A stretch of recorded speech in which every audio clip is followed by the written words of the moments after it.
Ouessant, Bréroise, Yeux et Rochebonne, Viking, Antise, Grammaty, Ouessant, Iroise, Finistéré, Sol, Shannon, Fastnet, Landy, Irish, Hey bruit pour Marty, on embarque, on est parti. Viking, Etsy, je voulais pas venir. Dogger Fisher, mon cœur, j'ai mal au cœur. Force, Fortis, force 7 après la brise. Arrête la météo, Marie. Le gros temps, vois-tu, je le devine. Et remétéo, Marie. Tes arguments tombent à l'eau quand la mer se fait chafouine. Pues hoy es 28 de septiembre del año 2013. Estamos hablando con Félix José Hernández, que está en París, este día en Estocolmo bastante soleado, y vamos a hablar de muchísimas cosas que pasan no solamente en París, sino cosas que pasan también en el mundo, y vamos a comentar de una manera informal y vamos a intercambiar opiniones, las cuales pueden coincidir con las que el que nos oye tiene o no, y siempre será muy bienvenida su opinión en las distintas páginas de la red donde vamos a colgar este diálogo, este intercambio de informaciones y de opiniones. Estará en la página de Facebook de Cuba Nuestra, en nuestro canal de YouTube, en iVoox y también en la página de Félix José Hernández. Hola Félix, ¿cómo estás? Pues saludos desde la Ciudad de Luz a la Venecia del Norte, estimado amigo. Pues saludos a ti, Félix. Voy a hacer un pequeño resumen de todos los temas que has preparado para el día de hoy, que son muchísimos, como siempre, ¿no? Vamos a hablar de la fiesta de la gastronomía, de la Semana de la Moda, del barco de cruceros más grande del mundo, de la disminución del paro, de la cola del reloj, de la fiesta de los jardines, de la discusión que se ha armado en torno al cierre a las 9 p.m. de las tiendas en Francia. Vamos a hablar de la construcción de 150.000 apartamentos para pobres, de la degradación a una mezquita, de la humillación que han sufrido estos musulmanes, de la manifestación de las prostitutas, del robo del camión de Guerlain, del asesinato en el metro por un iPhone, del robo en casa del juez que combatía el terrorismo, de la polémica sobre los gitanos o cíngaros, es decir, los gitanos que vienen de Europa Oriental. Vamos a hablar de lo que pasó con Dominique Strauss, ¿no? Dominique Strauss-Kahn, que se ha convertido ahora en banquero. Vamos a hablar del terrible crimen de Fiona, una niña que ha sido asesinada, del tráfico de drogas que viene de Venezuela. Esto tratando el tema de Francia. Y vamos a mirar el mundo con una serie de notas curiosas sobre una limpieza que está haciendo un banco suizo entre sus clientes, de las amenazas de los neonazis en Grecia, y también vinculado a los nazis, pero de su pasado. Vamos a hablar cuando tratemos el tema de las huellas del tesoro de los nazis. Abordaremos ese problema que es el trabajo infantil, hablaremos de manifestaciones en Bangladesh, hablaremos también de las advertencias que se le están haciendo a los turistas que irán a Brasil durante el Mundial de Fútbol, del retroceso del SIDA, que es una buena noticia, del violín del Titanic, del Pink Star. Hablaremos del placer de donar que tiene ese gran músico que es Elton John. Hablaremos de las páginas amarillas, del dedo anular y del Santo Espíritu. Hablaremos también de la masacre de elefantes que está teniendo lugar. Y hablaremos por último de dos amigos inseparables y por supuesto del gorila misántropo de Dallas. Así que Félix José, vamos a comenzar esta charla, este intercambio de opiniones y de información sobre la base de todo lo que nos has preparado. Comencemos entonces por la fiesta de la gastronomía. Pues mira, amigo, tú sabes que esta fiesta se desarrolla en toda Francia. Este año participaron 150.000 profesionales y hubo 7.600 acontecimientos a lo largo y ancho de Francia. Banquetes populares en Périgord, banquetes a base de mariscos en Bretaña, picnic gigante en Borgoña, visitas a las viñas de la Provence y de Lyon. O sea que se estima que 9 franceses de cada 10 consideran que la gastronomía es parte de la identidad nacional francesa. A tal punto que la cena gastronómica o francesa está inscrita desde el 2010 como Patrimonio Inmaterial de la Humanidad por la UNESCO. O sea, aquí comer es un arte. Y durante 3 días se celebró esa gran fiesta, repito, a lo largo y ancho de Francia, en 27 grandes cocineros originarios de 27 regiones diferentes hicieron una proposición de los menús respectivos solamente por 5 euros, para que el pueblo pudiera conocer a fondo la gran gastronomía francesa. Incluso 1000 restaurantes participaron a lo que llamaron la campaña Todos al Restaurante. Hay que decir que en Francia los ciudadanos gastan 86.000 millones de euros cada año en pagar notas de restaurante, y que 8 de cada 10 hombres franceses saben cocinar. Y normalmente los franceses, como es un arte la mesa, pues pasan diariamente prácticamente 2 horas y media sentados comiendo. Sabes que esto que dices es muy interesante, porque no solamente los franceses tienen la noción de que la cocina es parte de su identidad. Para el mundo, la cocina es parte de la identidad francesa. Y no en balde, cuando se habla de la buena cocina, o cuando se habla de los mejores cocineros del mundo, o cuando se habla de las mejores escuelas de cocina, siempre se hace alusión, ya estamos hablando en el mundo, no en Francia, a la cocina francesa. Y como caso curioso está el surgimiento de la palabra restaurante, que es de origen francés, cuando un hombre decidió crear un establecimiento donde podía restaurar tu estómago, hablando en términos alimenticios, ¿no?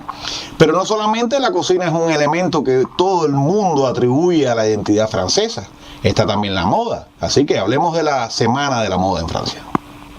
Pues esta es la Semana de la Moda de Fashion Week, como dicen los anglosajones, y están desarrollándose los desfiles, un centenar de desfiles de grandes marcas, no solamente francesas, sino de 22 nacionalidades diferentes, los modistos que han sido invitados.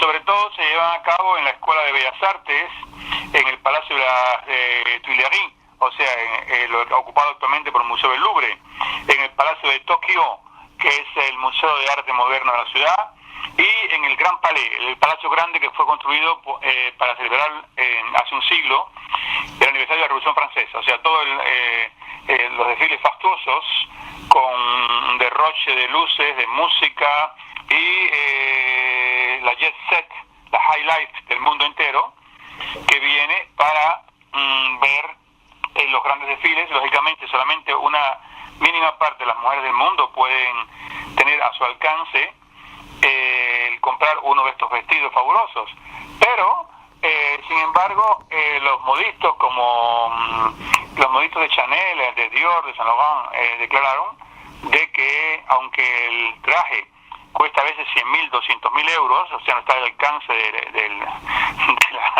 de la mujer normal, pues esa mujer que observa esos trajes fabulosos, pues después se compra una barra de labios o se compra una crema que ella sí puede, está a su alcance, de la misma marca, y entonces pues le da la impresión de que forma parte, que tiene un objeto que pertenece a esa gran marca, no, ese gran modisto del cual ella vio el desfile por la tele o por internet, etcétera. No, sin duda alguna la moda es una creación francesa y ha marcado pautas sobre todo en Europa. Y tan elegantes podían ser el Rey Sol como el mismo dictador Robespierre. Así que vamos a pasar, dejemos la moda y vamos ahora a irnos al mar en el barco, en el crucero más grande del mundo. Sí, tú sabes que en Saint-Nazaire, los astilleros de Saint-Nazaire son célebres en el mundo entero. Y han comenzado a construir el barco de cruceros más grande de la historia de la navegación, para la compañía americana Royal Caribbean. Este barco de crucero tendrá 360 metros de largo, 60 metros de vapor a estribor, y se estima que el precio pasa los 1.000 millones de euros. Necesitará 60.000 toneladas de acero y según el director de los astilleros, dice que será entregado a la compañía americana en el 2016. O sea, es un buen negocio para dar trabajo a los obreros de los astilleros de San Naceda. Sabes que es un buen negocio, pero yo recomendaría a quienes están en este proyecto que aquella frase de que no se deben decir las cosas para que no se hagan sal y agua, nunca mejor dicho cuando se trata de un crucero. Recordemos el caso del Titanic. Yo espero que no se repita la historia y que se haya aprendido, pero yo preferiría ver ese barco navegando ya y que se hable de él cuando se demuestre que es un barco no solamente seguro, sino que navega por donde debe navegar. Y ahora vamos a hablar de la disminución del paro, que es una magnífica noticia en medio de esta crisis que parece que empieza ya a recular. Habla del paro. Excelente noticia, porque por primera vez desde el 2011, al final de cada mes, la Agencia del Empleo da un informe sobre la cantidad de personas que se inscribieron en las listas del paro y desde el 2011 la primera vez que baja. Este mes que acaba de terminar bajó en 1,5%, o sea que 50.000 personas, alrededor de 50.000, encontraron trabajo, lo cual lleva a que actualmente las personas en Francia que no tienen ningún tipo de actividad que les pueda provocar dar un salario medio económico son 3.235.700. Es mucho, ¿no? Es mucho, pero bueno, hay esperanza de que siga bajando el paro. Sabes que esto es muy interesante y me recuerda un poco a las doctrinas keynesianas de cómo romper estos ciclos negativos del funcionamiento de la economía, la crisis, ¿no? Ellos proponían que el Estado interviniera, generara empleo y ese empleo sirviera para arrastrar el resto de la economía cuando la gente tenía dinero en la mano. Entonces ahora que está disminuyendo el paro, se hace evidente que la gente tiene dinero en la mano porque se puede dar el lujo de hacer colas que no solamente existen en los países comunistas, sino por lo visto también en los países capitalistas, de hacer colas para comprar un reloj del cual nos vas a decir algunas cosas. Sí, el Galaxy Gear. Hubo una muchedumbre de personas que se amasaron frente a la tienda de Samsung, que es la tienda oficial de esta marca, que está en el Boulevard de Malherbe. Y en efecto había la publicidad, había prometido que las 200 primeras personas que compraran el nuevo reloj Galaxy Note 3, que vale 749 euros, pues le darían gratis la conexión. En realidad le regalarían unos 299 euros, pero claro, lo pagan y después les será enviado a su domicilio. Este ha sido anunciado como una nueva revolución de la era de los teléfonos móviles, de la plaqueta, etcétera, porque es un tipo de producto que puede conectarse sin cable, o sea, a través de wifi, que permite llamar por teléfono, enviar SMS, tomar fotos, todo a partir de un reloj. Y mucha gente durmió en la acera. Esto me recuerda en Cuba cuando la gente dormía en la acera durante semanas para poder comprar los juguetes, el básico y los dos no básicos, como le llamaban, para la fiesta del 26 de julio, que había reemplazado el Día de Reyes. Es que estos inventos tecnológicos de cierta manera son juguetes para los adultos y aunque no están regulados como pasa en Cuba, parece que también hay un fenómeno que repite la vieja historia de las colas. Para lo que no creo que va a haber cola es para la apertura de los jardines que va a haber ahora prontamente en Francia. Y por cierto, si la moda y la gastronomía es una marca de identidad, yo tengo la sensación que también la jardinería es una marca de la identidad francesa, ¿no es así? Sí, la jardinería francesa es bellísima, es fabulosa. Los jardines, sobre todo la escuela la marcó Lenotre, que fue el que hizo los jardines de Versalles, los jardines del Palacio de Tuileries, donde está el Louvre, y entonces esta idea de la fiesta de los jardines surgió hace 17 años, y fueron abiertos 150 jardines desconocidos por el público, que normalmente son privados, o incluso los jardines de los conventos, de los monasterios, de los claustros, fueron abiertos al público También en zonas como Rangis, Suresnes, Maison Alfort, las comunidades religiosas, los jardines privados del bosque de Vincennes. O sea, todo fue abierto y el público tiene acceso a lugares maravillosos que normalmente no están a su alcance porque son privados. Y algo muy interesante, y es que hubo una organización para las personas que son ciegas, que los llevaron a esos jardines y a través del olfato pues les explicaban las distintas flores cómo eran, los propietarios dejaban que tocaran las flores, etcétera. O sea, fue una cosa muy pedagógica también para las personas que son minusválidas visuales. Una experiencia cargada de valores en todos los sentidos. Yo pienso que las aperturas siempre son buenas, como malas son o malos son los cierres, ¿no? Hace algunos años estaba escuchando un debate que había en España sobre la cierre de los negocios los fines de semana. Fue un debate muy álgido, pero notaba que había un grupo de empleados que estaba a favor de ello, mientras que los empresarios se enfrentaban a esa medida. Ahora, gracias a ti, me entero de que también hay una propuesta de cierre de las tiendas por la noche, pero que en este caso no son precisamente los empleados los que están promoviendo ese tipo de cierre, y eso tú me lo vas a explicar bien ahora.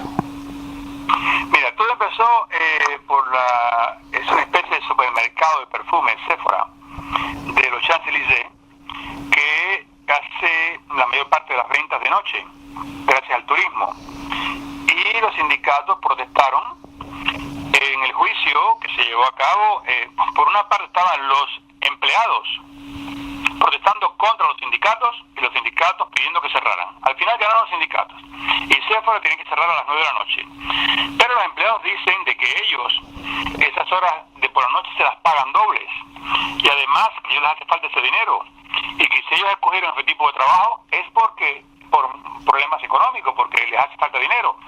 Lo mismo pasa con las grandes marcas de objetos de construcción y de reparaciones, Leroy Merlin, Castorama, que abren los domingos, y los sindicatos lograron que cerraran, y los empleados están en contra. O sea que, aparte de que Champs-Élysées, la belleza espectacular de la avenida más linda del mundo, es sobre todo nocturna gracias a la iluminación. Por ejemplo, el señor Jean-Noël Reinhardt, que es el presidente del comité de Champs-Élysées, que cuenta con 180 empresas instaladas en la famosa avenida, declaró que cerrando las puertas de Sephora a las 9 de la noche, y también otras empresas, pues se va a dejar los Champs-Élysées en plena oscuridad comercial. Según él, el 20% de todas las ventas diarias se realizan a partir de las 9 de la noche gracias a los turistas, por lo cual es inadmisible que este cierre, y se van los obreros, los empleados, pues apelan contra la medida y contra los sindicatos. Sabes que yo he tenido una evolución en mi visión de los sindicatos. En principio, quizás sea por el tipo de adoctrinamiento que recibíamos en Cuba. Yo veía en el sindicato histórico, un instrumento que siempre defendía a los trabajadores en contra de un patrón abusivo, de una empresa que abusaba de ellos. Después tuvimos la experiencia de lo que son los sindicatos en Cuba y en otros países socialistas, donde el sindicato es un instrumento claro de la patronal. Luego, en el mundo llamado libre, he descubierto que el sindicato muchas veces es el primer enemigo que tiene el más desamparado de los trabajadores, que es el trabajador inmigrante, el trabajador a medio tiempo, o aquel que es tildado despectivamente de lumpen proletariado. Pero ya estoy viendo ahora, con esta noticia que tú me estás dando, que los sindicatos también funcionan como una especie de freno en la economía, y por supuesto como una suerte de enemigo de sus propios miembros, porque supongo que estos empleados que están protestando a su vez pertenecen a estos sindicatos. O sea, el sindicato hereda del sistema gremial medieval una misión que es de puro y freno al desarrollo de la economía, que es lo que, contrario de lo que pasa cuando se mandan a construir 150.000 apartamentos para los pobres. Esto genera empleo y además genera un mejor estándar de vida, unas mejores condiciones de vida para los menos favorecidos en Francia, ¿no es así? Exactamente. Mira, mientras que en las grandes ciudades de todo París hay miles de apartamentos que los dueños no quieren alquilarlos, debido a que ellos dicen que después la gente no paga, que los degradan, etcétera. Hay un gran déficit de apartamentos para las personas que tienen bajos niveles de ingreso. Y entonces hay una ministra, Cécile Duflot, ministra del Alojamiento, que ya incita a las sociedades de HLM, o sea, de apartamentos con alquileres subvencionados, a que construyan, y la meta del gobierno es construir a partir de este año, cada año 150.000 apartamentos destinados a las familias más pobres, lo cual es una cosa muy importante.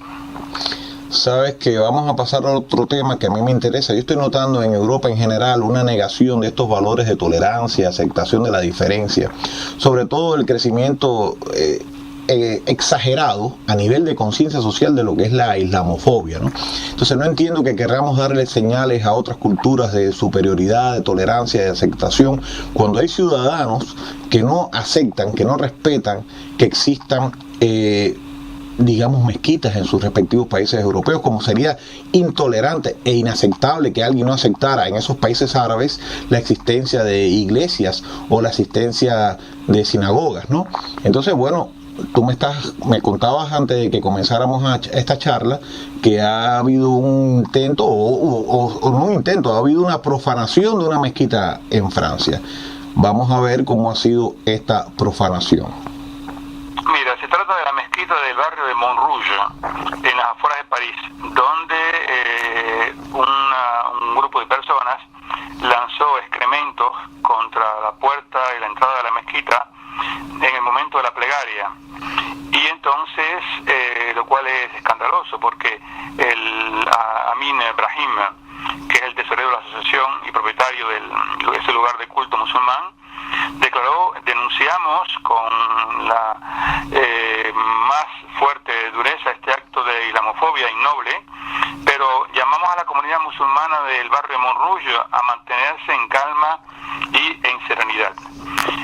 O sea, no solamente ocurre esto, también ocurre que entran a los cementerios y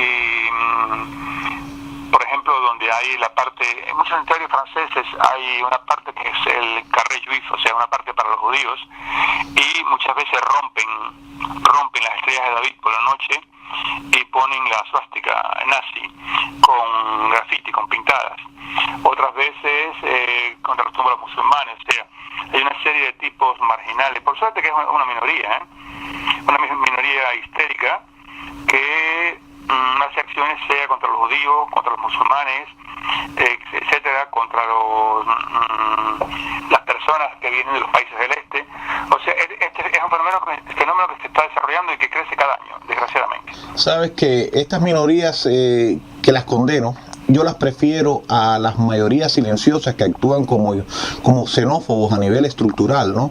Por ejemplo, el hecho de que se apliquen leyes que prohíben a los musulmanes llevar prendas que marcan su identidad religiosa, me parece a veces tan salvaje como este tipo de profanación. Y yo creo que nosotros que vivimos en sociedades libres, que hemos recibido, que hemos sufrido la intolerancia, deberemos siempre abogar por el derecho de todo el mundo a pensar o a creer o a sentir lo que quiera, en tanto no dañen a otra persona, ¿no? Y vamos a cambiar un poco este tema y vamos a entrar en algo que de alguna manera enlaza a Francia con la historia de Cuba. O sea, la prostitución en Francia ha sido un tema que ha dado para mucho, incluso para la literatura.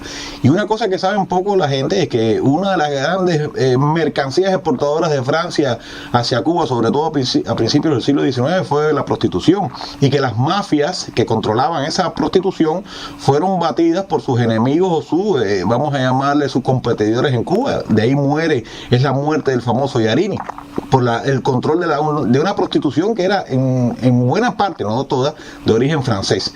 Y ahora me he enterado de que hay una manifestación de prostitutas en Francia, una manifestación sobre la cual tú vas a dar un poco más de información. Sí, pero volviendo a Cuba, yo recuerdo que en el barrio de Jesús María había una serie de prostíbulos que le llamaban las casas de las francesas.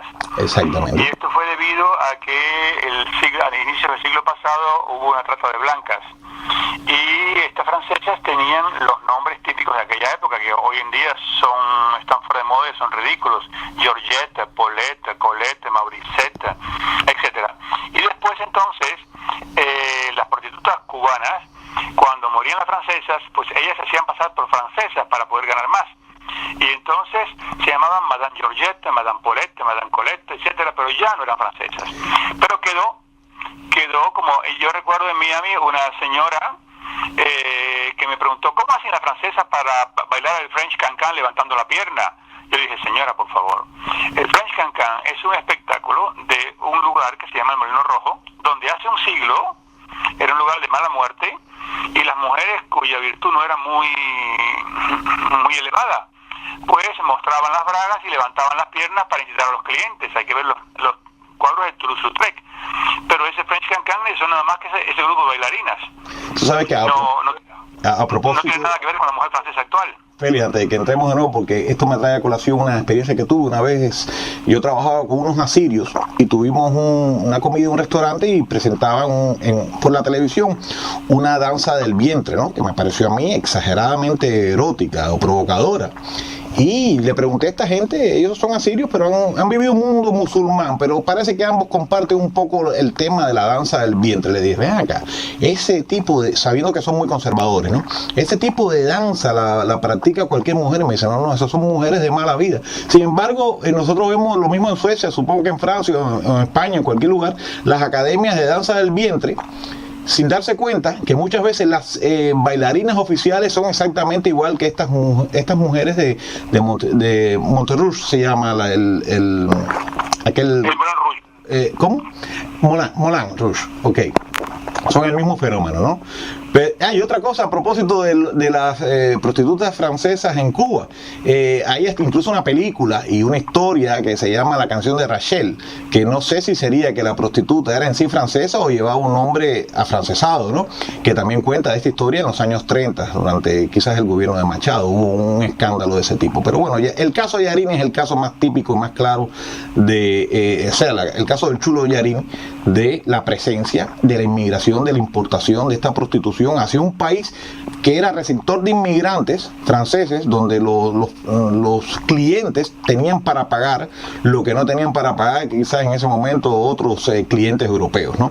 Ahora, ¿qué pasa con las francesas, con las prostitutas francesas en estos momentos? Mira, en Francia la prostitución está autorizada. Lo que es perseguido es el proxenetismo. Y entonces en el río Sena hay un paseo muy lindo, que sale del puente de Bir Hakeim, avanza por el medio del Sena, casi 1 kilómetro, que se llama la Isla de los Cisnes, l'Île de Cygne. Y allí, en la punta, en el extremo, hay una copia del Monumento a la Libertad de Nueva York, o sea, que fue un regalo que hizo el pueblo de Francia al pueblo americano, pero a una escala mucho menor.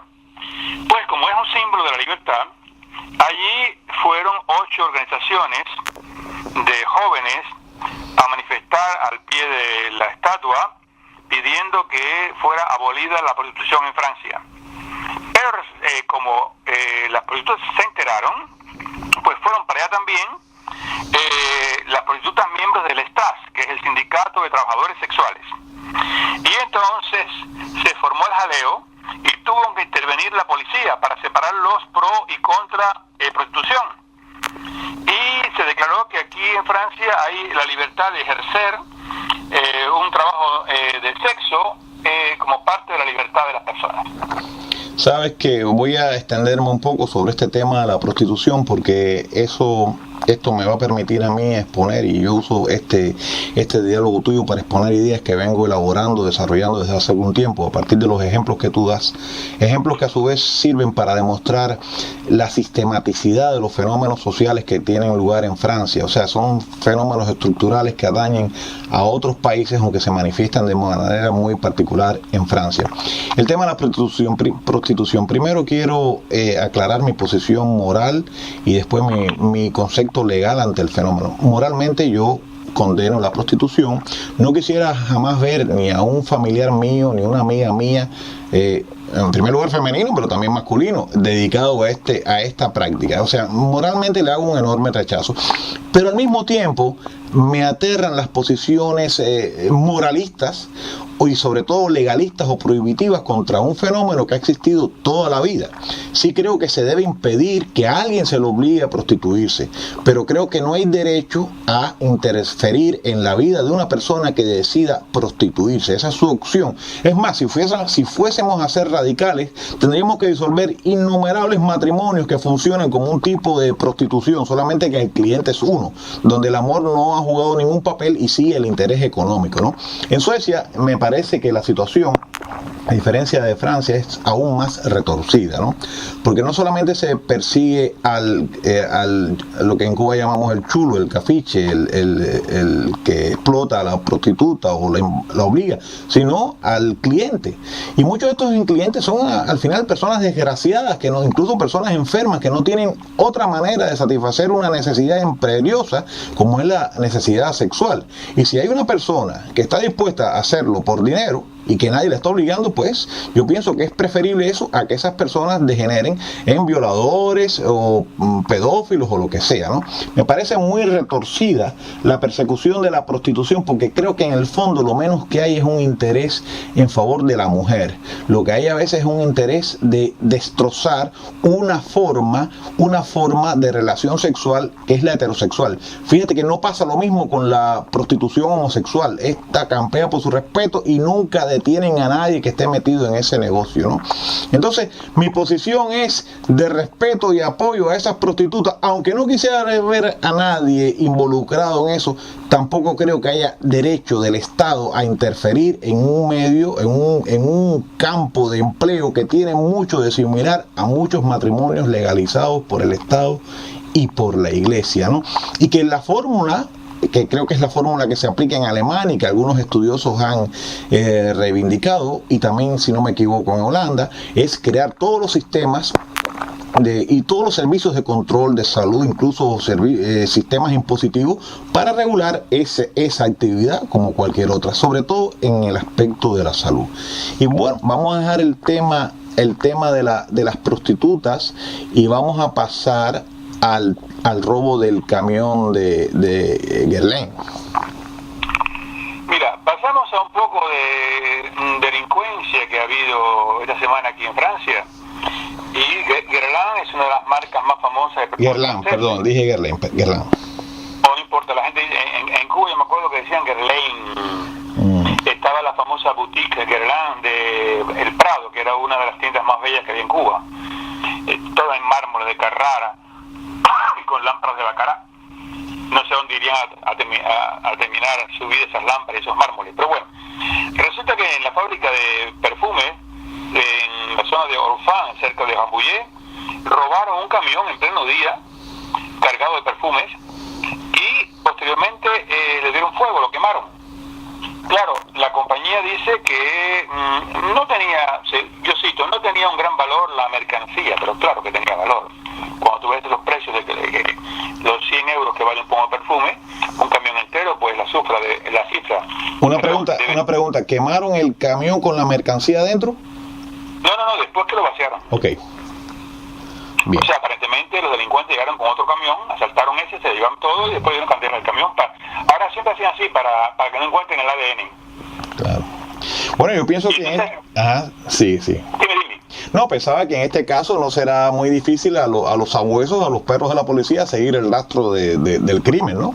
Siendo como se trata de perfúmenes. Exactamente. Y después tienes que, por ejemplo, que un chico de 21 años acaba de ser condenado a 15 años de cárcel por haber causado la muerte de una muchacha en una escalera del metro parisino. Simplemente le quiso arrancar el iPhone y la muchacha perdió el equilibrio, cayó escaleras abajo con una escalera de hierro, como sabes, de metal, y la murió. Los testigos dicen que la empujó. Y o sea que 15 años de cárcel a un joven de 21 años por un iPhone y la muerte de una joven es una cosa realmente terrible, ¿no? Sí, es una cosa muy triste que un muchacho, claro, evidentemente, o según tú describes la situación, la intención no fue matarla, sino sencillamente arrebatarla, y que ha sido un accidente que no fue intencional el asesinato, me refiero yo, ¿no? De todas maneras, lo que tú dices, por un iPhone perder la vida es una cosa triste y desgraciada, y eso habla un poco del estado en que se encuentra la juventud en nuestros países, que a veces por objetos materiales son capaces de cualquier cosa, ¿no? Y también ocurren robos como el que tuvo lugar en casa del juez del antiterrorismo. Exactamente, la policía no dice el nombre del juez, pero solamente declaró que es uno de los famosos jueces que se dedican a hacer investigaciones y en los juicios sobre el antiterrorismo, y el apartamento parisino de este señor fue robado, fue saqueado, o sea que uno se explica cómo es posible que hayan hecho esto en caso de una persona tan importante que al ocuparse del terrorismo normalmente debe ser protegido por servicios especiales. Óyeme, vamos a hablar ahora de una palabra que ahorita tú y yo conversábamos antes de comenzar a grabar, ¿no? Es una palabra de origen italiano, la palabra zíngaro, que en italiano es la manera en que se definen a los gitanos, ¿no? Tú me explicabas que zíngaro llaman en Francia a los gitanos que provienen de Europa Oriental. ¿Cuál es la polémica que se ha desarrollado ahora en torno a los zíngaros? Mira, llamamos gitanos a los gitanos españoles. En Francia le llaman cigana, en Italia zingari, y en lengua castellana un zíngaro es un gitano o un nómada que proviene de la parte de la Europa Oriental. En todo caso, la problemática francesa, según los informes de la policía, es que los que llegan ahora aquí a Francia vienen fundamentalmente de Rumanía, de Bulgaria o de la ex Yugoslavia. O sea que son todos ciudadanos de la Unión Europea desde el año 2007. Ellos han construido 400 barrios de chabola, o sea, barrios que en Cuba decíamos de indigente, en otros países dicen villas miserias, y viven en condiciones verdaderamente inhumanas, promiscuidad total, sórdido, suciedad, y las 2/3 partes de ellos viven en los barrios alrededor de París, debajo de los puentes. Ahora, ¿cuántos son? Son 20.000 aproximadamente, porque el problema es que en Francia está prohibido por las leyes hacer estadísticas por el origen étnico. Tú puedes decir, hay tantas personas de origen polaco, tantos de origen español, portugués, pero tú no puedes decir el origen étnico, y el hecho de ser zíngaro es una etnia, o sea, no se sabe. Entonces, hay tantos problemas con ellos, están las mafias de los países de origen que traen a los adolescentes y los incitan a robar en el metro, a dar las cadenas a las señoras, los bolsos. Están las mafias que traen a tantas muchachas de los países del este y las colocan como prostitutas en los alrededores de París, en el bosque de Vincennes, de Bolonia, etcétera, que se crea en la opinión pública un sentimiento anti zíngaro o anti nómada del este, etcétera, a tal punto que el ministro de Justicia, del Interior, que es el ministro más popular del gobierno socialista, declaró que esa población no se podía adaptar a la sociedad francesa y que no tenían ningún interés en adaptarse, que por lo tanto tenían que ser reenviados a sus países, lo cual ha desencadenado una gran polémica, porque se reenviar a su país de origen a una población según su etnia. E incluso en Bruselas la Unión Europea protestó y acusó a Francia de que no permite, si hace eso, la libre circulación dentro del espacio de Schengen. O sea, todo se ha complicado, pero yo los veo, la gente en gran parte los desprecia, los humilla, están discriminados, y solamente las organizaciones caritativas se ocupan de ellos. Y yo me pregunto, ¿cómo es posible vivir en un país donde te desprecien, donde te humillen, donde te discriminen? Yo personalmente prefiero pasar hambre en mi país que ir a otro para vivir en esas condiciones. Pero bueno, ellos no quieren irse, y está todo el problema de los ministros, de la sociedad, de la Unión Europea. Yo no veo la vía de salida de este problema. Sabes, voy a hacer dos observaciones, o voy a exponer unos puntos de vista en algo que quizás no vamos a estar de acuerdo, ¿no? El tema lingüístico, yo entiendo la palabra zíngaro, según el diccionario de la Real Academia, como una especie de sinónimo de la palabra gitano, y aquí lo que se explica en el diccionario es que es un pueblo, se identifica con un gitano como pueblo originario de la India, ¿no? O de las personas o de lo propio, lo parecido a los gitanos. Pero puedo entender que en la pragmática de esa palabra en Francia, porque no lo he visto nunca en ningún otro sitio, se utilice zíngaro como sinónimo del gitano que proviene de aquella región, pero no lo veo acá en el diccionario de la lengua. O sea, tenemos dos visiones. Roms, R-O-M-S, Roms. Roms. En España dicen sin cargo. Ok, no lo veo en el diccionario, ¿no? Pero bueno, si tú has tenido otra fuente, yo la respeto, pero yo no la encuentro, ¿no? Por ejemplo, en Suecia se usa también la palabra los romers, se les llama así a los gitanos, ¿no? Es la palabra que se utiliza oficialmente, pero estamos hablando de la lengua sueca prácticamente, ¿no? Y aquí pasa un fenómeno similar, pero aún peor. El otro día yo escuchaba en la radio la queja de un hombre gitano que hablaba de que cuando era niño era una persona muy odiada y no entendía por qué él llegaba a un sitio y lo odiaba. Pero esto no es cosa del pasado. Ahora se ha desatado un tremendo escándalo porque han aparecido miles de gitanos registrados por su procedencia étnica en los archivos de la policía sueca. Pero lo más terrible es que aparecen hasta niños. Y la policía trata de justificarse diciendo que todo era para detener un tipo de pelea que había entre una familia gitana. Lo cierto es que no, eso es totalmente ilegal. Y que se registren a niños de 2 o 3 o 6 años en la policía solamente por su origen es una cosa bárbara. Y aquí estamos hablando ya no de gitanos que inmigran, que también los veo. Yo veo mucho y yo noto la diferencia. Los gitanos estos que vienen de Finlandia, que son originarios de Suecia, son personas de piel más blanca, ojos claros. Yo veo los gitanos que vienen de Rumanía y estos siempre los veo pidiendo limosna o simulando accidentes y arrastrando los pies, ¿no? Es una cosa muy trágica y una cosa que está negando los propios valores de la Unión Europea, porque desde el momento que ese gitano nacido en Rumanía pertenece a un país de la Unión, tiene derecho a moverse por toda Europa sin ningún tipo de problema. Yo al final estoy con los gitanos, porque yo creo que el gran problema de los gitanos es que son personas que no se han sometido a esa sistematización que ha creado el Estado moderno, que siempre sospecha del hombre que se mueve, del hombre que es libre. Entonces en ese aspecto yo tengo un poco de alma gitana, ¿no? ¿Podemos hablar de otro tema o quieres aportar algo más? No.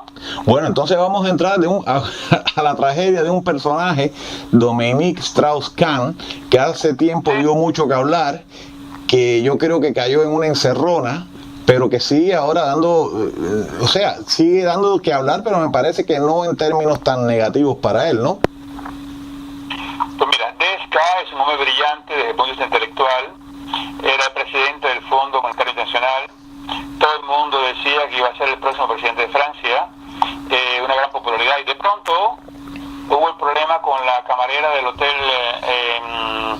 Novotel de Nueva York, se vio esposado, el juicio, de pronto otro juicio en Francia por la agresión sexual contra una periodista joven, de pronto otro juicio más por acusado de proxeneta por aparentes fiestas que se organizaban con muchachas en el Hotel Carlton de Lille y en Washington.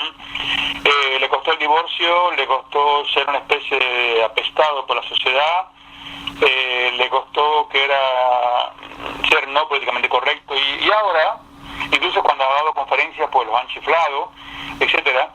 Y ahora este señor reaparece de nuevo como ave fénix, reaparece a la cabeza de una sociedad financiera de Luxemburgo llamada Anatepka, que es cotizada en la bolsa de París, y esta sociedad ha sido rebautizada Lane Strauss-Kahn Partners o LSK. Y así este hombre se convertirá en el presidente del Consejo de Administración el 18 de octubre de la LSK. Vivir para ver. Bueno, yo creo que es lo menos que se merece después de haberse convertido en una especie de cabeza de turco o haber sido víctima de una auténtica cacería de brujas de enemigos de la heterosexualidad. Yo creo que el problema de él y lo que se consideraba un problema para España, y por de ahí debe haber Francia, es que él era un heterosexual activo, y eso hoy en día comienza a ser casi un pecado, como lo fue en antaño ser homosexual. Entonces me alegro mucho por Dominique y que disfrute su condición de presidente banquero, ¿no? Lo que sí no me alegra es el crimen de Fiona. Eso sí no me gusta. Mira, esto es algo terrible. Esto ha conmovido a la opinión pública francesa, porque el 12 de mayo, en un parque de la ciudad de Clermont-Ferrand, aparentemente eso lo declaró la madre, la señora Cécile Bouillon.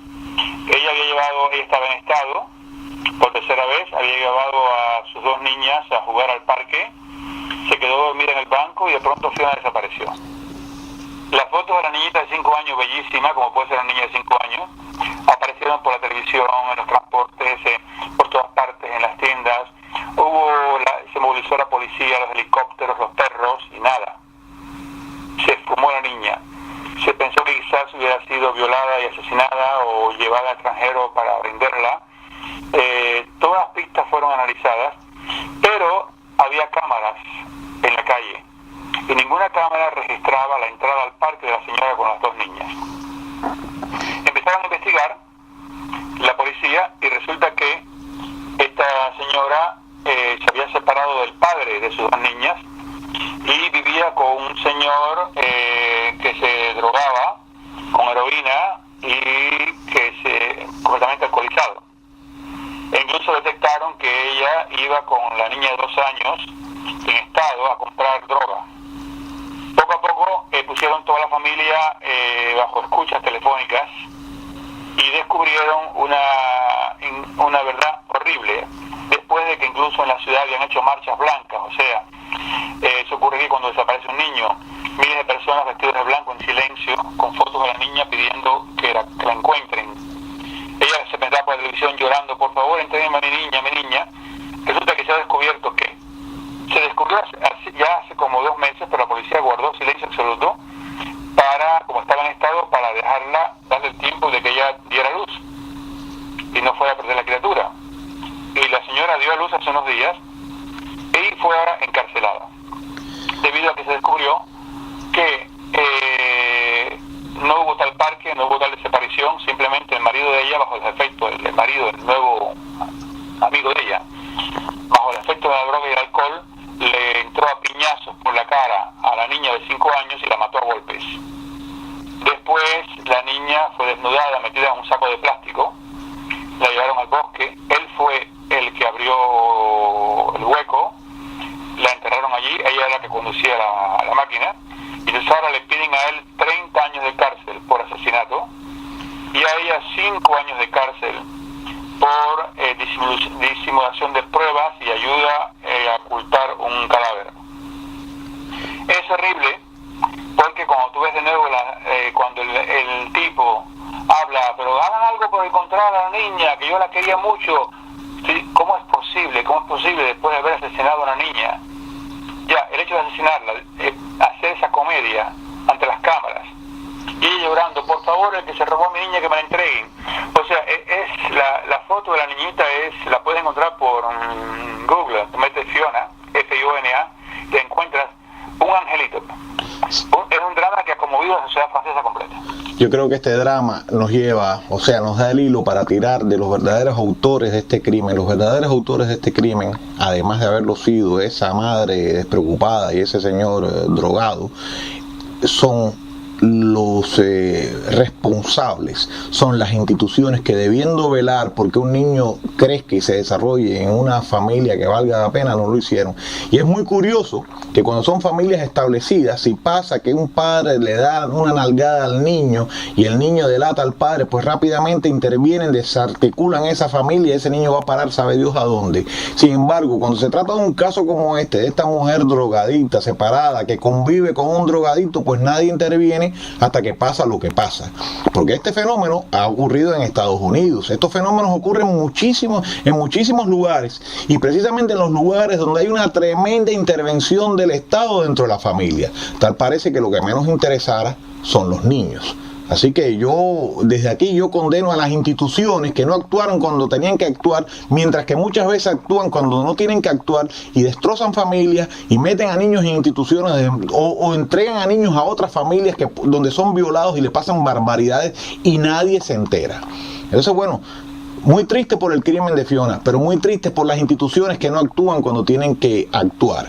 Y hablando de la droga que llevó a este hombre a hacer esa barbaridad, resulta que Venezuela, un país donde el difunto Chávez ganó el poder precisamente porque mucha gente esperaba un militar de mano dura que metiera en cintura la delincuencia, sigue siendo un país que no solamente está bajo el dominio de la delincuencia, aunque hayan introducido ahora la Guardia Nacional y de manera no muy ortodoxa hayan tratado de reprimir a la delincuencia en las calles, sino que además se ha convertido en una fuente, en un exportador de drogas. Vamos a tratar ese tema. Hablemos de eso. Mira, todo empezó por un avión de la Air France que llegaba de Caracas a París, al aeropuerto Roissy-Charles de Gaulle, proveniente de Maiquetía, en Caracas. Y la policía encontró 1 tonelada de cocaína, distribuida en diversas valijas. Inmediatamente se movilizó la policía. El ministro de Justicia venezolano, Miguel Rodríguez, anunció que había detenido una serie de personas. En total, era 1 tonelada y 1,3 toneladas. Y entonces, entre los sospechosos, hay un supervisor de haber sido cómplice, un supervisor del flete de vuelos de Air France de Venezuela a París. Hay militares venezolanos. En total hay 22 personas detenidas sospechosas de haber participado en este embarque y entrega de cocaína hacia Francia, pero también hay de este lado del mundo 3 italianos y 2 británicos presos que debían recibir la cocaína. Venezuela está considerado por las Naciones Unidas no como un país productor de droga, pero su territorio es atravesado por narcotraficantes. Según las Naciones Unidas, en el año 2012, más de 45 toneladas de cocaína pasaron por Venezuela. Y entonces, a partir de ahí, las autoridades francesas declararon que en este país hay 550.000 personas que fuman cannabis todos los días y que ya hay casi 14 millones de personas que han experimentado drogas. De ellos, el 6,5% de jóvenes de 17 años tienen una utilización regular. También se declara a las autoridades sanitarias que el tabaco es responsable en Francia de 73.000 muertes cada año y que 11,8 millones de franceses fuman todos los días. De ellos, 33% son hombres. Y otra droga, porque se puede llamar droga, hay cerca de 4 millones de franceses que consumen una cantidad demasiado grande de alcohol. Y el 60% de los jóvenes de menos de 17 años ya por lo menos se han emborrachado una vez en su vida. Ahora, también otra estadística con respecto a todo esto que salió fue que entre el 9 y el 15 de septiembre fueron cautadas aparte en diferentes formas en el aeropuerto de Charles de Gaulle más de 100 kilogramos de cocaínas por un valor de 6 millones de euros. Provenían fundamentalmente de Bogotá, de la isla de San Martín y de República Dominicana. O sea que la invasión de la droga hacia Europa continúa. Sabes, yo quiero hablar un poquito también, y también voy a hablar de manera algo extensa sobre el tema de la droga, porque estoy siguiendo el tema de la droga desde hace años, ¿no? Por ejemplo, en primer lugar, cuesta trabajo encontrar información sobre los efectos de determinadas drogas como es el cannabis, ¿no? Y al mismo tiempo te encuentras ya en las redes sociales o incluso en la prensa mucha propaganda en favor de la droga de manera directa o indirecta, ¿no? Yo conozco casos concretos de personas, de jóvenes que por fumar marihuana, usar el cannabis, han terminado esquizofrénicos, ¿no? Y tengo un compañero de trabajo, un amigo que es profesor y me contaba que su hermano que trabaja en un hospital vio casos de ese tipo, de jóvenes que solamente una vez que ellos fumaron quedaron completamente desquiciados. Sin embargo, continuamente te encuentras en los medios o te encuentras como una gracia, incluso lo ves en series supuestamente infantiles como Family Guy y cosas por el estilo, el uso de la marihuana como algo simpático. Hoy casualmente había un debate en la televisión sueca donde se estaba analizando esa otra droga que para mí es el alcohol, porque hay una falacia.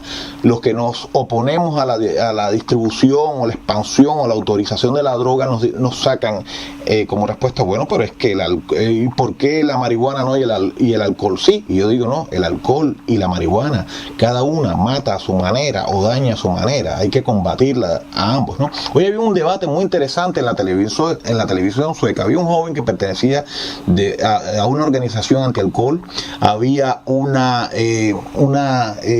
crítica liberal que defendía, estaba en contra de que se pusieran impuestos al alcohol, y había una doctora, ¿no? La doctora y había un especialista en vinos, ¿no? Y este especialista parece que es autor de un libro donde él dice que el vino no hace ningún daño, etcétera. Hablaba muy en favor del vino y proponía unas dosis que la doctora rebatía porque decía que a partir de esas dosis se podían crear hábitos y que eso podía generar otros problemas, ¿no? El joven perteneciente a la organización antialcohol era favorable al aumento de impuestos y hablaba del daño que creaba esto. Y la analista liberal decía lo siguiente: nosotros no tenemos un problema de alcohol en Suecia, que sí lo tienen. Nosotros tenemos un problema de angustia. La gente bebe porque tiene angustia. Pero al final la conductora de ese programa impedía enlazar todas estas ideas, y cuando tú la analizas, vamos a hablar casi filosóficamente, te das cuenta que todos son eslabones de un mismo fenómeno. O sea, en las sociedades contemporáneas, que hay un nivel de angustia existencial muy grande, creado artificialmente, el escape es el alcohol o la droga. Eso hay que combatirlo. Y sin embargo no se combate suficientemente, y llega un momento en que uno cree que hay una verdadera intención de inhabilitar a la ciudadanía, sobre todo a la juventud, poniéndola en manos de la droga. No me importa si es ilegal o legalizada, es ponerla al alcance de un instrumento que lo va a sacar del juego económico, le va a restar fuerza moral como ciudadano y va a hacer un tremendo daño. Yo creo que desde aquí nosotros tenemos que hacer un llamado para enfrentar de todas las maneras posibles a todos los tipos de drogas. No me importa si están legalizadas como el alcohol o no están legalizadas, hay que luchar contra ellas porque se trata del futuro de la humanidad. Y vamos a dejar este tema tan triste y vamos a entrar en otro que vamos a llamarlo curioso, que es la limpieza que hace entre sus clientes el Credit Suisse. Pues mira, hay una serie de noticias interesantes que han sido publicadas en Francia, en los medios de comunicación masivos, sobre lo que pasa en el mundo. Y el Credit Suisse, que es un banco famoso, pidió a clientes de más de 50 países que cierren sus cuentas en su banco. Debido, una de las razones fundamentales es que esos países tienen una reputación un poco extraña. Concierne, por ejemplo, las cuentas de Angola, del Congo, de Bielorrusia, pero también de algunos estados que se consideran irreprochables como Dinamarca y Israel. Y el banco declaró que quiere quitarse de arriba a los clientes que tienen unas cuentas muy flojas, insuficientes. ¿Y sabes lo que se llama una cuenta insuficiente para el Credit Suisse? ¿Qué llaman ellos su cuenta insuficiente? Los que tienen menos de 800.000 euros en la cuenta. Esas cuentas no les interesan. No es que Así que si tú tienes menos de 800.000 euros en tu cuenta bancaria, pues no eres interesante para el Credit Suisse. Lo simpático con todos estos bancos que cuando necesitan la ayuda del Estado y el dinero que sale de nuestros impuestos, ahí sí reclaman. Pero cuando la gente necesita de sus servicios, pues hacen este tipo de limpieza. Por no hablar de la falta de créditos que conceden a gente, ya no solamente el que se quiere comprar una buena casa, un automóvil, sino mucha gente que quieren iniciar negocios que pueden crear empleos. El banco es una trampa del poder que tiene intereses muy miserables, y yo a veces hasta creo más en los enemigos de los bancos que en los propios banqueros. Así que es una pena que esta sea la posición de este banco suizo, como entiendo, ¿no? Óyeme, vamos a pasar entonces a las amenazas de los neonazis en Grecia. Sí, mira, la sociedad griega está en estado de shock. Simplemente esta semana fue asesinado por la noche, en la noche que va del martes al miércoles, un músico famoso antifascista por un militante del partido neonazi, el Alba Dorada. La emoción que ha suscitado la muerte de este joven ha llevado al primer ministro Antonis Samaras a reaccionar y afirmó, yo cito, que su gobierno no va a permitir a los descendientes de los nazis de envenenar la vida social ni de cometer crímenes, y tampoco de provocar el minar las bases del país que inventó la democracia. O sea, es una respuesta a las críticas que le reprochan al gobierno de Atenas de mostrarse demasiado flojo frente al partido de la neofascista o neonazi griego, que tiene nada menos que el 13% de los votos de la población. Lo curioso de esto es que esto no solamente pasa en la convulsa Suecia, Grecia, en Suecia pasó hace unos años. Yo participé en unas demostraciones porque unos neonazis habían ejecutado aquí en Suecia, en la tranquila y apacible Suecia, habían ejecutado, en este caso era un activista anarquista, ¿no? Y me parece que los nazis van por muy mal camino si van a canalizar su nacionalsocialismo ejecutando, asesinando a activistas que piensan diferente, que caminen así, que luchen contra los poderosos, que luchen contra el capital, que luchen contra lo que quieran, que luchen por su nación, pero que no ejecuten y asesinen a gente así por así. Creo que eso lo único que les hace es desprestigiar aún más, y bastante desprestigio tienen en su historia. Así que vamos a dejar al nazismo y vamos a entrar ahora en el tema del trabajo infantil. Yo quisiera decir algo sobre los nazis. Ok, volvamos entonces, disculpa, pensé que ya habías terminado. No, porque hay un señor llamado Leon Jessen, que es un verdadero Indiana Jones, un melómano, director y músico holandés de 51 años, que pretende haber resuelto el misterio del tesoro nazi escondido en el año 1945 gracias a la música escrita. O sea, sí, leí algo sobre eso, es cierto, sí. Según él, los nazis escondieron el tesoro de todo lo que habían robado en Europa, que no les dio tiempo de sacarlo de Europa, y todo estaría escondido nada menos cerca del pueblo de Mittweida, en el sur de Alemania. Pero para llegar a esta conclusión, este cazador de tesoros analizó un ejemplar de la marcha improvisada del compositor Federlein, que era secretario de Adolfo Hitler y que escribió él mismo en la lengua de Goethe, o también en Matías acaricia las cuerdas, y él analiza todo esto y llega a la conclusión de que la ciudad que vio nacer al primer fabricante de instrumentos de cuerda alemán, Matthias Kloss, que vivió entre 1653 y 1643, vivía allí, en Mittelwald. Y entonces las notas, según siempre Leon Giesen, pudieran ser el símbolo de las líneas del tren de aquella época, los ferrocarriles.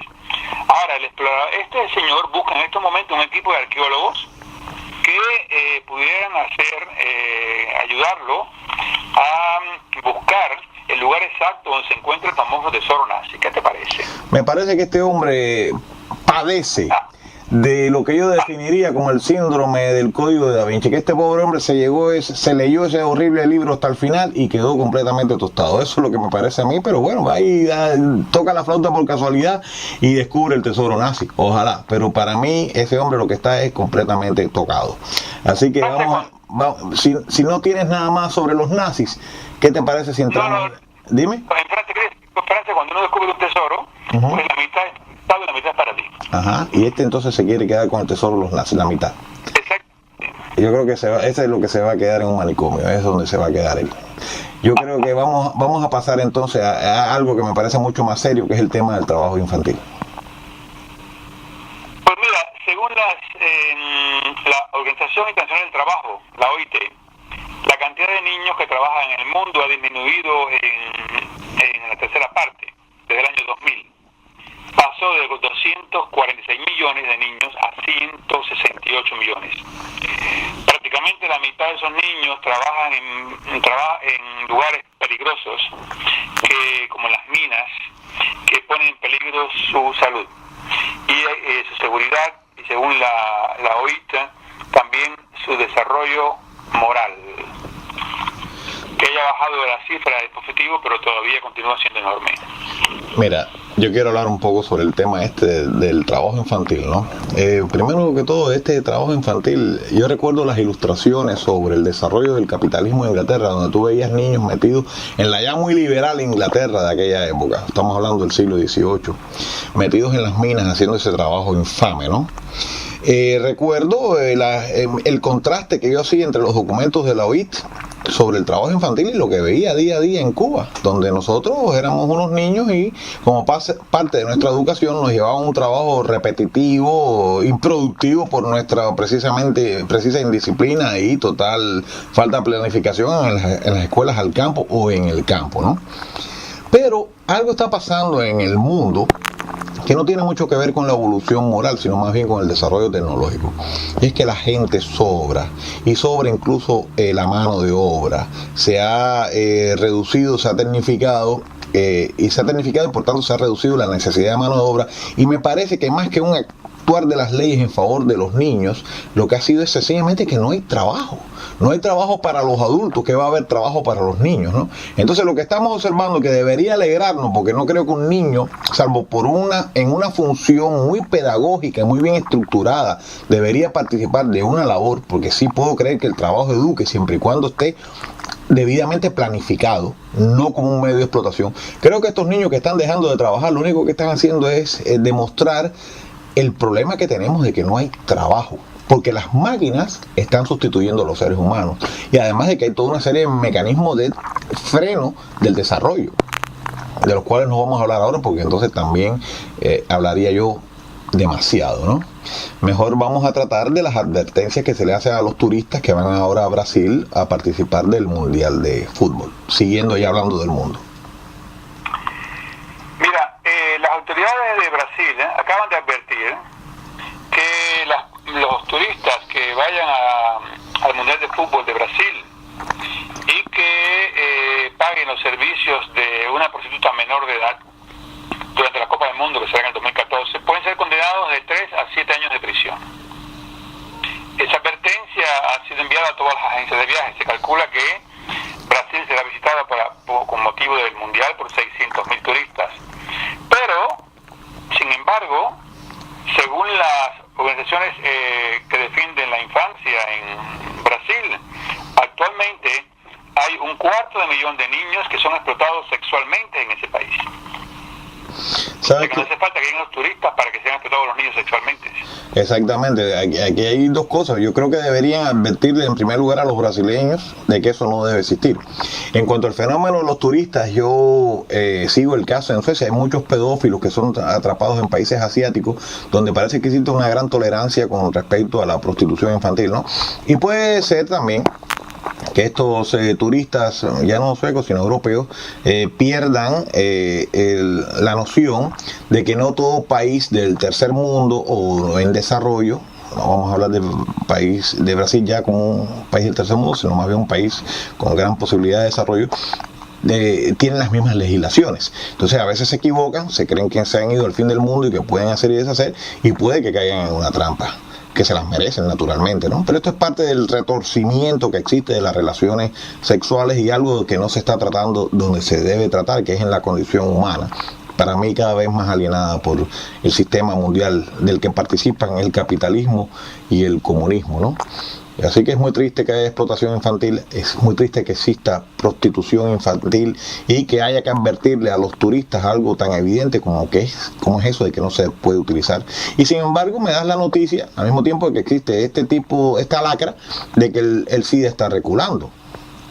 Sí, las organizaciones mundiales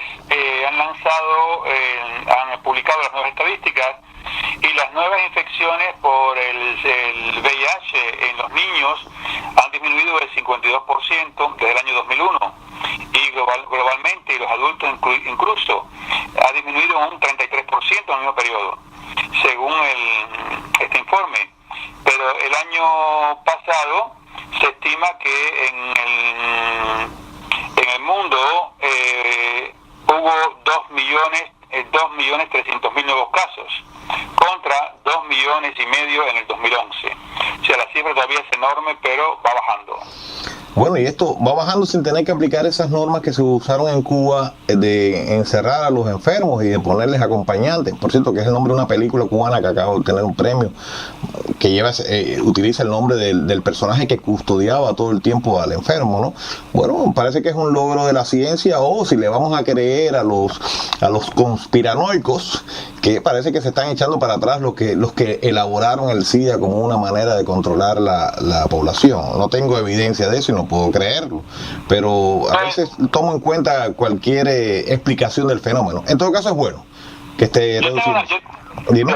Sobre Cuba, con mi primo Manuel Guerra Hernández, él era ingeniero y lo operaron de los intestinos, y cuando lo operaron lo contaminaron con el SIDA, porque le pusieron varias transfusiones de sangre. Cuando, lógicamente, él no tuvo más relación con su esposa porque estaba recién operado, etcétera. Cuando vino por los comités de defensa de revolución el depistaje obligatorio, él era seropositivo y lo llevaron para Los Cocos. Mi padre lo iba a ver allí y él me escribió una carta diciendo: a mí me han condenado a la cadena perpetua y yo no he cometido ningún delito. Un 14 de febrero la esposa fue a verlo y él le dijo a la esposa: yo me siento muy mal, muy mal. Me están dando unas nuevas medicinas y me siento muy, pero muy mal. Una semana después llamaron a la esposa y le dijeron: su marido murió de SIDA. Ella le respondió: mi marido no puede haber muerto de SIDA porque él era nada más que seropositivo, o sea, él no había desarrollado todavía la enfermedad. Sí, murió de SIDA y vaya a verlo a la funeraria nacional de la calle Infanta. Para allá fue mi padre con ella, y cuando llegaron la caja estaba cerrada con 4 policías alrededor. Mi padre le dijo a unos policías: yo quiero ver el rostro de mi sobrino. Dice: no, porque se va a contaminar. Dice: pero es que para ver una persona, el rostro de una persona, uno no se contamina por ese motivo. Y la policía se lo negó, expulsaron de la funeraria a mi padre, a la mujer y a las hijas de mi primo, enterraron a mi primo, y yo me pregunto: ¿quién estaba dentro de la caja? ¿Era él? ¿De qué murió mi primo? O sea que, según un médico amigo de mi padre, lógicamente con mi primo Manuel González Guerra, experimentaron nuevas medicinas y lo mataron. Sí, sabes que a propósito de esta tragedia que estás contando, que es una tragedia familiar, yo también he visto médicos que denuncian, lo he visto en las redes, ¿no?, que denuncian que lo que mata al enfermo no es la enfermedad, sino el medicamento, ¿no? Entonces hay cosas muy oscuras en torno al SIDA. De esto tenemos que investigar más. Y cuando se trata de estados evidentemente totalitarios, porque yo creo que el totalitarismo está presente en todo estado, pero hay unos que lo son más claramente, como es el caso de China, de Cuba, de Norcorea. Hay otros que lo enmascaran su totalitarismo con una frazada democrática, pero cuando es tan evidente y tan imponente, pues entonces el individuo se convierte en un objeto de experimentación. Así que lamento mucho la historia de tu primo y que no le haya alcanzado esta etapa que parece que estamos viviendo de un retroceso de ese mal misterioso que es el SIDA, ¿no? Ahorita habíamos hablado del Titanic y dime, ¿quieres decirme algo más? Antes de hablarte de las cosas más agradables y simpáticas, para terminar, yo quiero hablarte de un hecho que se ocurre en Bangladesh. Ajá, cuéntame. Y es: más de 200.000 personas manifestaron en las calles de la capital por tercer día consecutivo, fundamentalmente obreros de la industria textil, debido a la degradación de su nivel de vida. La policía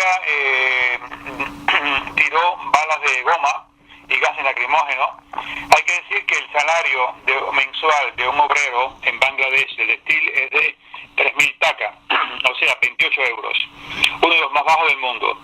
Y ellos quisieran multiplicar su salario por 2,5 veces para poder vivir decentemente. Pero los propietarios de las fábricas que producen ropas sobre todo para la compañía americana Walmart, para la francesa Carrefour y para la sueca H&M, no están de acuerdo con estas medidas de subir los sueldos.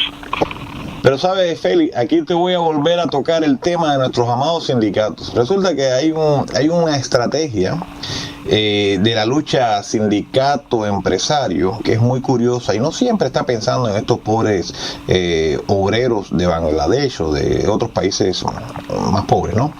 Cuando las empresas se relocalizan porque utilizan una mano de obra barata, el recurso que tienen los sindicatos es financiar protestas, tumultos, escándalos y exigencias de elevación de salarios que a la larga afectan a esta gente. porque si al final una empresa va a terminar pagándole a un srilanqués, un hindú o lo que fuere, lo mismo que le tiene que pagar a un ciudadano europeo, pues se queda en Europa, sencillamente se queda en Europa, porque tiene además una infraestructura, un sistema legal y un nivel de corrupción mucho menor. Entonces, el elemento que tienen estas pobres gentes para competir con su, vamos a hablarle, camarada del país desarrollado, es aceptar un salario mucho más bajo. Y además estas empresas se convierten en factores de desarrollo, ¿okay? Es algo muy retorcido, muy maquiavélico, lo reconozco, pero hay algo que no sale nunca, y es la influencia y vamos a hablar en términos cervantinos, los dineros que se envían desde Europa para fomentar este tipo de lucha social, que al final a quien más va a dañar es a ese mismo pobre obrero que está luchando por una subida de salario. ¿Entiendes? Ese es un problema que no se trata, pero yo lo he notado, y lo he notado porque he visto muchas campañas realizadas aquí en Suecia denunciando este tipo de explotación. Pero lo que ellos nunca van a hacer, esos mismos que organizan las campañas, es fomentar el desarrollo de nuevas industrias o la relocalización de las industrias en estos países donde existe esta mano de obra barata, ¿no? De todas maneras, es bueno dar la noticia dentro del bosquejo general que estamos haciendo, lo que está pasando en el mundo, ¿no? ¿Y tenías otra cosa cercana a esto que comentar? Ahora a cosas más lúdicas. Ok, pasemos a algo más divertido. Nuestra sociedad occidental, pero también oriental. Y tienes, por ejemplo, que tú sabes que el Titanic siempre ha hecho soñar a la gente, hay películas, hay libros, hay de todo. Y lo mencionamos ahorita, hace un rato. Sí. Resulta que el violín de Wallace Hartlett, que era el director de la orquesta del Titanic, será vendido en subasta el 19 de octubre próximo por la Maison Henry Aldrich Sons and Wiltshire en Inglaterra. Y se espera que este instrumento, que es uno de los objetos del Titanic, que está ahora siendo exhibido en Belfast, en Irlanda, allí lo podés ir a ver hasta el 13 de octubre, quizás por la última vez, pues que los que lo adquieran pues paguen un precio muy, pero que muy bueno. Bueno, yo lo que sí... ¿Cómo? A ver. Dime.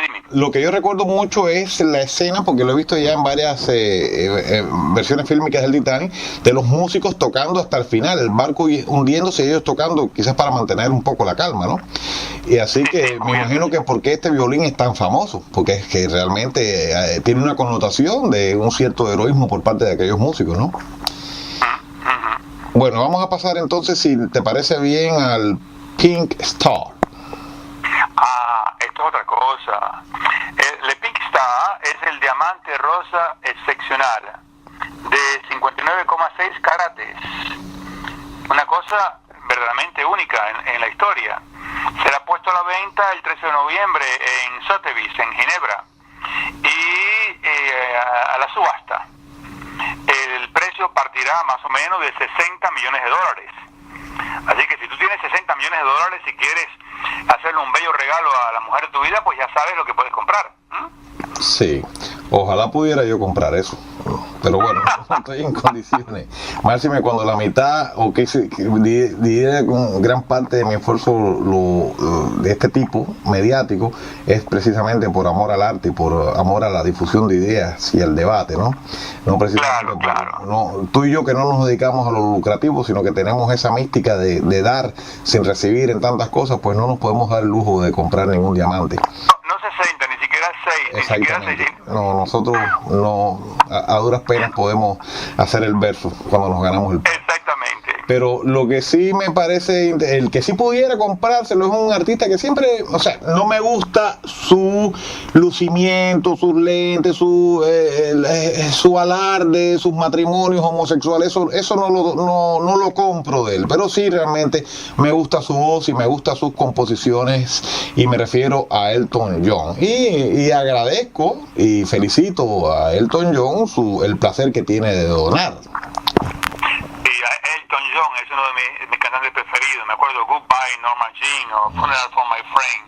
O sea, recuerdo que en Cuba yo lo oía, tenía un disco que me había llevado una amiga italiana que estaba ya gastado de tanto oírlo. Pero bueno, El hecho es que Elton John, tú sabes que ellos adoptaron un niño, él y su compañero David Furnish, y recibieron tantos regalos, pero tantos regalos que no saben qué hacer con ellos.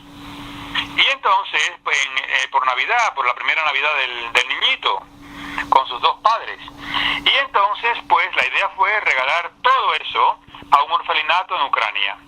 Y entonces preguntaron, ¿y por qué usted regala esa enorme cantidad de regalos al orfelinato? Y dice, porque es simplemente por el placer de donar.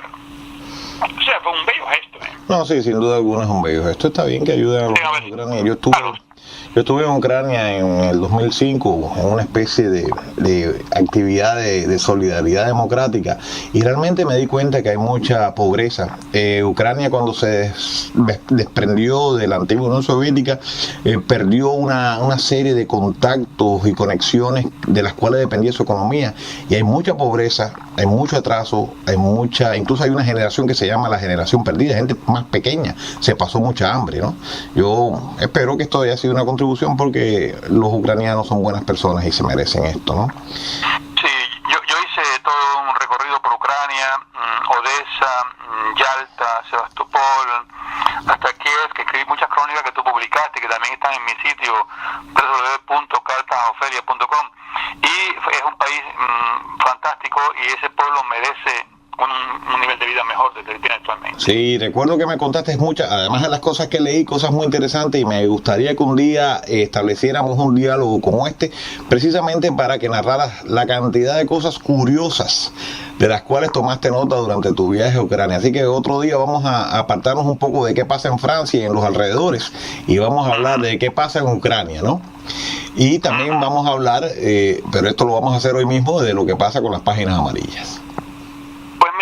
Tú te habrás percatado de que incluso en Cuba, en todas partes, en Francia también, los anuarios telefónicos tienen páginas amarillas. Sí. Y la historia viene es un color para los anuarios telefónicos adoptado en 80 países. Pero todo tiene su inicio en el año 1880, cuando el teléfono comenzó a desarrollarse. Y en los Estados Unidos, la Sociedad Telefónica Wyoming pidió a una imprenta local que le hiciera el primer libro o catálogo con los números telefónicos de los abonados. Pero en aquella imprenta, en aquel momento, no había papel blanco y había papel amarillo, y entonces el dueño de la imprenta dijo, pues mire, es más original en papel amarillo.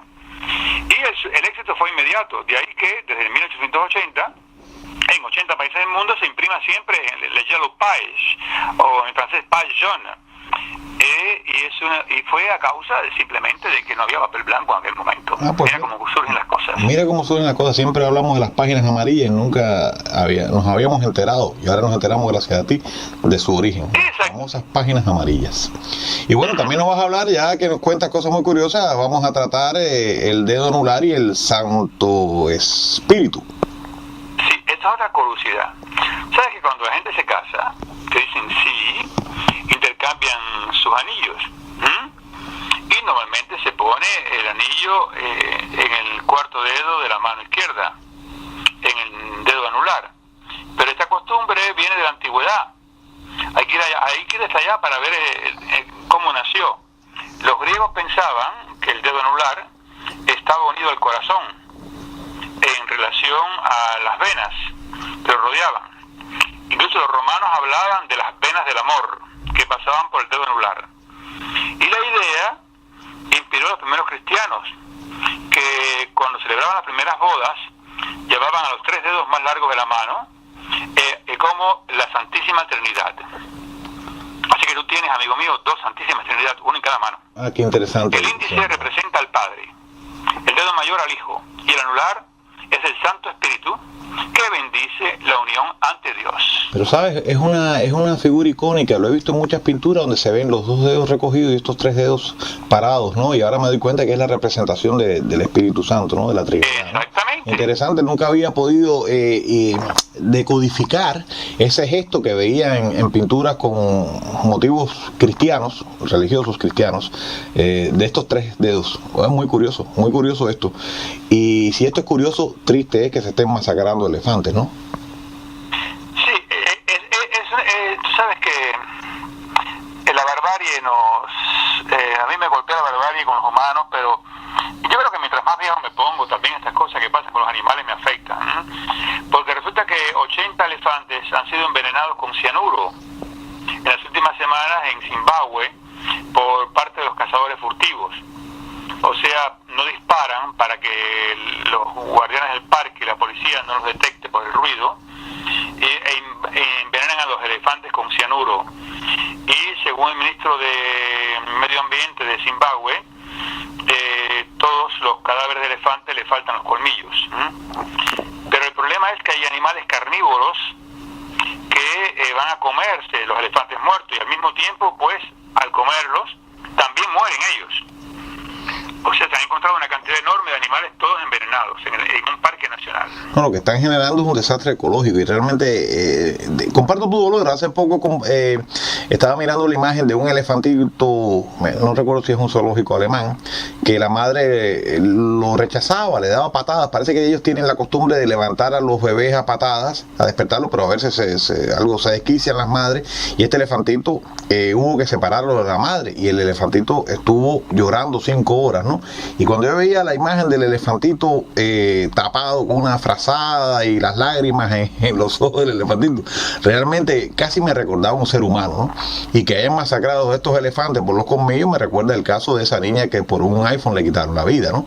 Y que para colmo, lo que tú estás diciendo, que es una reacción en cadena, vienen los animales que se alimentan de la carne y se mueren también, pues es una tragedia enorme, que es una gran pena, ¿no? Claro, en África no solamente matan elefantes, matan a cientos de seres humanos, y tenemos que solidarizarnos tanto con los elefantes como con esos pobres seres humanos que son asesinados, y nadie se mete en ese problema tampoco, ¿no? Lógicamente. Bueno, tú y yo somos buenos amigos, somos casi unos amigos inseparables, por lo menos gracias a la comunicación esta que mantenemos, pero no somos los únicos amigos inseparables que existen, ¿no? No, mira, me quedan 2 noticias que las dejé para el final porque yo creo que son muy simpáticas. Ajá. Que hay una amistad, una complicidad que está amenazada. En Estados Unidos van a cerrar el pequeño zoológico de Noah's Ark, y hay una amenaza excepcional entre la amistad de 3 seres: Leo, el león; Shere Khan, el tigre de Bengala; y Balú, un oso negro. Porque desde hace 12 años los que visitan este parque pueden ver asombrados cómo el león, el tigre y el oso viven tranquilamente en la misma zona, y se acarician, juegan juntos, todo eso desde hace todos esos 12 años. No se hacen daño, son como hermanitos, como si fueran cachorros. Y esta complicidad, según los especialistas, nace que los 3 llegaron allí, habían sido bebés maltratados por traficantes, recuperados por la justicia y vendidos al zoológico. Incluso duermen juntos, uno a otro pegados, tranquilitos, explica uno de los guardianes del parque. Y como va a cerrar, lógicamente los van a separar, los van a enviar a zoológicos distintos, y esta amistad va a terminar. ¿Te imaginas un tigre de Bengala y un león africano con un oso negro? No, es un fenómeno muy curioso. Realmente es una relación de hermandad que se ha generado entre estos animales, que sí, evidentemente, al criarse desde niños, desde cachorros, ¿no? Se verían a sí mismos como hermanos, porque no tendrían otra Exactamente, o sea, hay una campaña de donaciones que se ha lanzado en Estados Unidos para poder salvar el parque y así salvar la amistad de los tres grandes amigos. De los 3 grandes amigos, como sí, pues nos sumamos aquí. Es una prueba de separarlos en zonas distintas, y se echaron deprimidos, y se echaron al piso. O sea, no pueden vivir unos sin otros. No, hay... Por lo cual es una gran amistad, es un fenómeno increíble en el mundo animal. Apoyemos a los tres amigos desde aquí y ojalá que no los separen porque yo creo que los van a matar, ¿no? Es como quitarle a alguien su hermano o un familiar muy cercano, ¿no? Tú sabes que cuando yo iba al zoológico, sí, estos animales me gustaban mucho, cuando visitaba el zoológico de La Habana, ¿no? Después he visitado otro zoológico, pero no he visto uno que se equipare en su concepto, aunque después pasó mucha necesidad ese zoológico, pero en su concepto el de La Habana, ¿no? Y disfrutaba mucho del león, disfrutaba del oso y quizás el tigre, ¿no? Pero había dos grupos animales que eran mis favoritos, ¿no? Los monos y por supuesto los gorilas y todo lo que tenga que ver con esa parte animal y las aves de colores, ¿no? Pero los gorilas son casi como personas, ¿no? Y tú me ibas a contar algo sobre el gorila misántropo de Dallas. Sí, mira, esto lo dejé para el final porque hay que ver, este mundo es algo formidable el mundo. Mira, resulta que el gorila se llama Patricio, tiene 23 años y vive desde hace 18 años en el zoológico de Dallas, en Texas, y lo van a llevar dentro de poco para un parque en Carolina del Sur, especializado en terapia para animales. Oye bien, porque este bello ejemplar de gorila es un soltero, como parece que está diciendo, más vale solo que mal acompañado. Los médicos y los especialistas están desesperados porque le han llevado hasta las hembras más bellas gorilas que han encontrado y él ni las mira. Cuando le ponen una hembra en la zona en que está él encerrado, pues se aleja y no se deja seducir, no se deja ni siquiera tocar. Una hembra en calor se le trató de acercar para tener una relación con él y él le metió una mordida. O sea, según los guardianes, hemos hecho todo lo posible, pero nada, él prefiere la soledad. Yo no sabía que había psicólogos para gorilas. Según los psicólogos dicen que todo proviene de que él fue abandonado por su madre y lo encontraron solo en medio de la jungla. Y por ese motivo, desde que lo llevaron para allí, pues prefiere siempre estar solito y se niega a tener amigos gorilas machos y mucho menos las hembras, no se deja tocar. Bueno, por lo menos no es un gorila gay porque tampoco quiere gorilas machos, en primer lugar, ¿no? Gay no. No es un gorila gay, está bien. La cosa no es tan grave con este gorila. Ahora, yo sencillamente, estos etólogos que investigan el caso y que no dan pie con bola, yo sencillamente los tendría ellos encerrados en una jaula media vida y vamos a ver si después van a tener ganas de nada. Ni de mujer ni de nada. Yo creo que la tragedia de este pobre gorila, y esto es una gran especulación mía, por supuesto, es que es un animal que se ha criado dentro de una jaula, pues no puede ser un animal feliz, ni con muchas ínfulas, ni muchos deseos de relaciones con nada, ni con nadie. Es un animal con un drama existencial muy grande, es un animal angustiado, tiene que ser un animal hasta cierto punto deprimido, ¿no? Así que bueno, esta nota es interesantísima, curiosísima y borra un poco las otras tragedias que hemos tratado en medio de muchas cosas muy curiosas y muy interesantes que tú has compilado para todos los que escuchan nuestra conversación semana a semana, ¿no? Félix José Hernández, yo lo único que puedo hacer es agradecerte y despedirme de ti, deseándote un fin feliz de semana para ti y para la Ciudad Luz de París. Igualmente para ti y para todos los que nos escuchan, un abrazo desde la Ciudad Luz a la Venecia del Norte. Hasta pronto, amigo.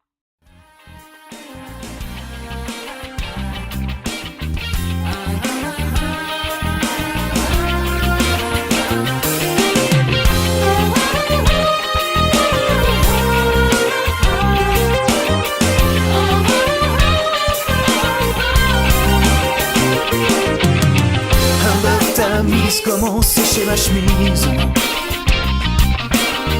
Ouais, sans pas zen, tu sais, je peux l'enlever moi-même.